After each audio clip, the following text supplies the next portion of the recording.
শুভ দুপুরের রান্না বান্না সেরে নিয়ে চলে এসেছি। এবার তোমাদেরকে দেখিয়ে দিই আজকে লাঞ্চের মেনুটা। এই দেখো হয়েছে গরম ভাত, আর এখানটায় করেছি এই দেখো বেগুন ভাজা, আর এটা হয়েছে তোমার পেঁয়াজ পোস্ত আর করলা পেঁয়াজ ভাজা। আর ডালটা আমি বানাইনি, ডালটা আজকে ছিল বলে আর করিনি। ডাল তো কেউ খেতে চায় না, সোনাইয়ের জন্যই করা। আর এই দেখো হয়েছে আলু বেগুন বড়ি শিম দিয়ে একটা ঝোল। এই হয়েছে লাঞ্চের মেনু।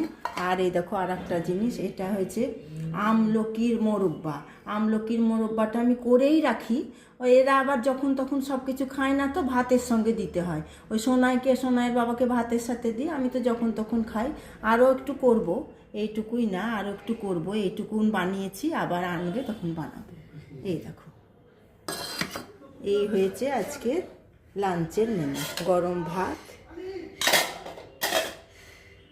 এই লাঞ্চের মেনু। এবারে চলো সোনাইয়ের থালাটা সাজাই, দিয়ে সোনাইয়ের খাবার নিয়ে চলে আসছি। এই দেখো আমি সোনাইয়ের থালা সেজে নিয়ে চলে এসেছি। এবার সোনাইকে খাওয়াতে হবে।